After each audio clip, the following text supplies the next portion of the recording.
If you're considering the investment plan or are in the investment plan, you no doubt have put some thought into the risks that entails.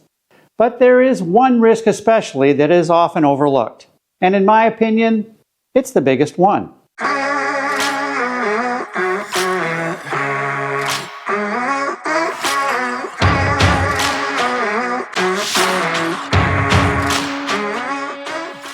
So let's talk about some of the risks that are unique to the investment plan that you don't necessarily have to be as concerned about with the pension plan. The most obvious and the risk that everybody immediately recognizes is market risk. The risk that, for one example, just as you're about to retire, the market takes a hit and you find yourself either delaying your retirement or leaving with something less than you had maybe just a few months earlier. Not the best way to start your retirement, but it is something to consider as a very real possibility. So maybe as you're planning your retirement, you might want to consider factoring that in and building your retirement model based on that actually happening. If it doesn't derail your plan, it'll be comforting to know that your plan and your investment strategy is strong enough to overcome it. A good, competent advisor can help you build that model and stress test your plan. Another risk we have to be concerned with is that you pick the wrong investments. What if one of the companies whose stock you bought inside your investment plan suddenly drops significantly in value or even goes out of business? Of course, if you're using the funds FRS offers you, you've eliminated most of that risk by diversifying. But we meet a lot of investment plan participants who've opened the self-directed account and bought individual stock positions over there. An investment strategy that doesn't rely on picking the right stocks over the wrong stocks is the answer to that risk. Rather than looking at the market as a choice of good stocks to buy versus bad stocks to buy, we found that embracing a strategy that focuses on asset classes that have strong historical evidence of delivering whole market returns makes for a much more comfortable and favorable investment experience that additionally gives us the confidence we'll achieve our retirement goals. Again, a good, competent advisor can help you build this kind of portfolio that doesn't rely on stock picking or market timing. But there's a risk out there that I honestly believe is much more significant and could potentially do much more damage than picking the wrong investments or the risk that the markets will drop. And that risk could be your own behavior. It's like this. In the pension plan, once you've retired, you have no decisions to make. You'll get your pension deposited every month like clockwork into your bank account, and that's that.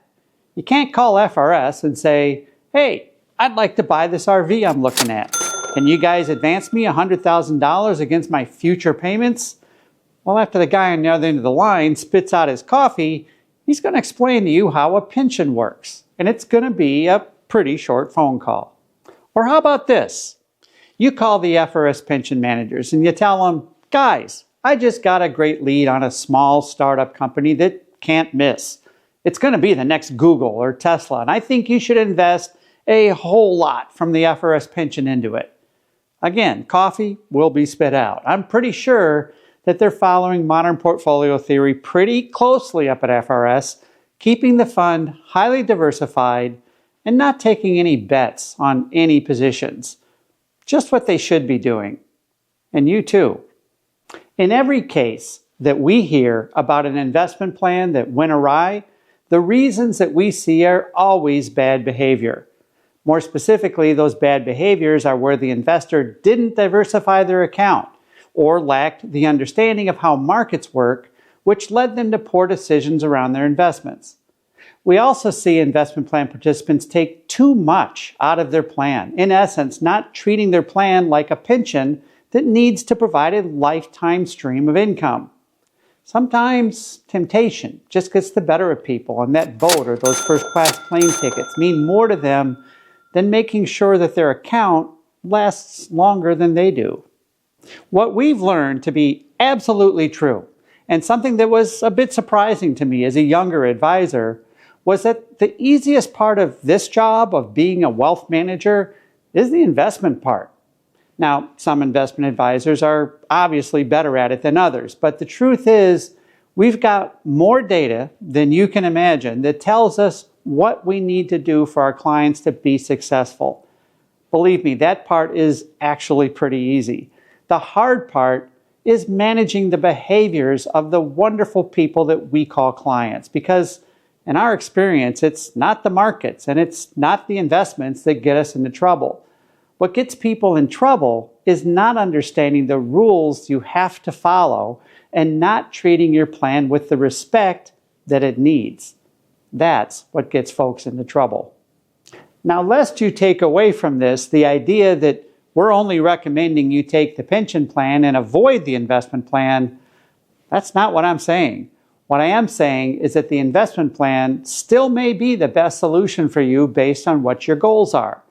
But understanding and identifying the risks up front is critical so that you're going in with a better understanding of what you should and shouldn't do with your plan.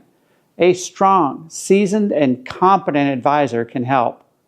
Let us know if you'd like to have a discussion on which plan, the pension plan or the investment plan, both of which have risks, is right for you. Thanks for watching and stay safe.